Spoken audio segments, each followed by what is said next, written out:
నమస్తే సార్, మీ పేరండి? భీమిరెడ్డి సాంబశివారెడ్డి. సాంబశివరెడ్డి గారు ఎక్కడ ఉంటారు సార్ మీరు?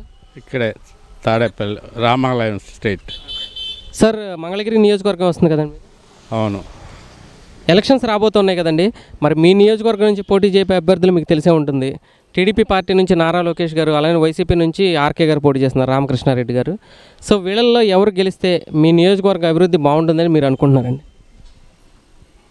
అధికార పార్టీగా ఇప్పుడు తెలుగుదేశం ఉన్నది కనుక వాళ్ళు కొద్ది అభివృద్ధి కార్యక్రమాల్లో చేస్తున్నారు కనుక ఇప్పుడు కూడా మళ్ళీ ఇంకొకసారి తెలుగుదేశం ప్రభుత్వం వస్తే ఇక్కడ అభివృద్ధి జరగటానికి ఎక్కువ అవకాశాలు ఉంటాయి. ఈ పింఛన్లు పెంచటం ఇంకా అని మా అభిప్రాయం. సార్, నారా లోకేష్ గారి మీద మీ అభిప్రాయం ఏంటి సార్? ఆయన చూస్తూనే ఉన్నారు, గత ఎన్నికల దగ్గర నుంచి పార్టీలో క్రియాశీలంగా పనిచేస్తున్నారు మినిస్టర్గా. సో మీ అభిప్రాయం ఏంటండి?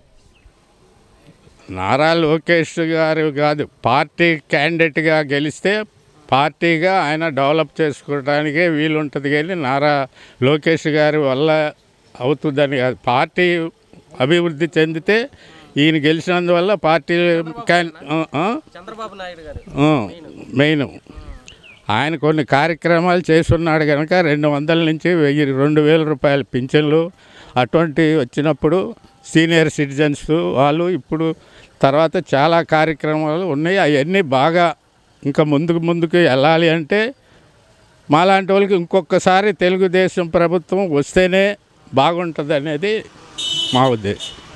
అంటే నారా లోకేష్ గారు అక్కడ గెలిస్తే ఐటీ హబ్ చేస్తాను మంగళగిరి ప్రాంతాన్ని అని చెప్తూ ఉన్నారు కదా. అసలు మీకు నారా లోకేష్ గారి మీద ఎటువంటి అభిప్రాయం ఉందని అడుగుతున్నాను సార్.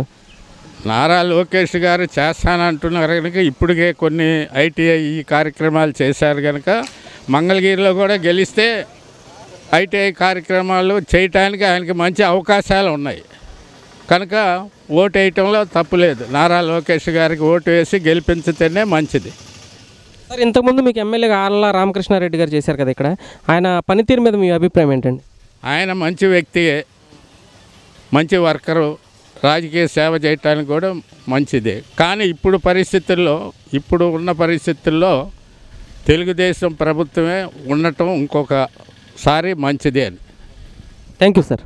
వార్తావాణి న్యూస్ ఛానల్ ఎప్పటికప్పుడు రాజకీయ, సినీ విశేషాలు, స్పోర్ట్స్ మరియు సాంకేతిక పరమైన మరెన్నో విషయాలను మన ముందుకు తెస్తుంది. మరింత సమాచారం కొరకు వార్తావాణి న్యూస్ ఛానల్ ని సబ్స్క్రైబ్ చేయండి.